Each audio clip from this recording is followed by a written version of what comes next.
Government থেকেও কিন্তু accept করে নেওয়া হয়েছে এবং সঙ্গে সঙ্গে এটাও জানিয়ে দেওয়া হয়েছে ইরান কিন্তু রিটালিয়েট করবে, তাদের কিন্তু হাত পা বাঁধা রইল না।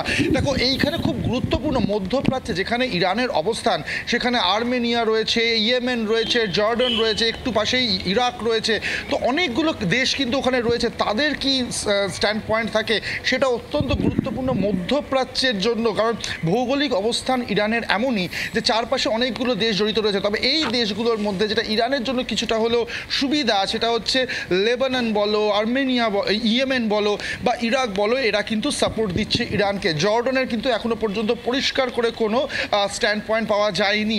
ফলে আমেরিকার এই অ্যাটাক খুব স্বাভাবিকভাবেই, বিক্রম দেখো, খুব স্বাভাবিকভাবেই ইরান যে ভালোভাবে নেবে না, কারণ প্রথম দিন থেকে তারা বলছিল যদি আমেরিকা ইনভলভড হয় সেক্ষেত্রে তারা কিন্তু চূড়ান্ত পাল্টা হামলার দিকে যাবে এবং সেটা কিন্তু ইরান গভর্নমেন্ট ইতিমধ্যে সেটা জানিয়ে দিয়েছে। বিক্রম, তবে এরই মধ্যে অত্যন্ত গুরুত্বপূর্ণ দুটো জিনিস, গতকাল আমরা জানি জিনিভাতে সম্মেলন ছিল, সাংবাদিক বৈঠক ছিল, সেখানে ইরান জানিয়ে দিয়েছিল যে যদি অ্যাগ্রেশন ইসরায়েলের তরফ থেকে না থামে সেক্ষেত্রে তাদের তরফ থেকেও থামবে না। এবং আজকে আমেরিকার এই আক্রমণের পর ইউএন চিফ বলেছেন যে এই আক্রমণ কিন্তু অত্যন্ত ভয়াবহ পরিণাম হতে পারে। ফলে সব মিলিয়ে ইরান তাহলে তো আরও ফার্দার এসকালেট করবেই, বিক্রম।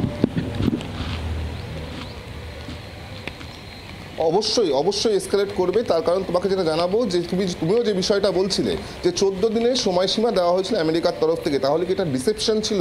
কারণ কি অনেকেরই, অর্থাৎ আন্তর্জাতিক মহলে যারা বিশেষজ্ঞরা রয়েছেন তারা কিন্তু বা বিভিন্ন দেশ থেকে এই প্রশ্নটাই তোলা হচ্ছে যে আগে কেন কথা বলা হলো না, কথা বলার পথ কেন বন্ধ করে দেওয়া হলো এই অ্যাটাকের মাধ্যমে? অর্থাৎ আমেরিকা যখন এই যুদ্ধে ডাইরেক্টলি ইনভলভ হয়ে গেল, একেবারে সরাসরি নিউক্লিয়ার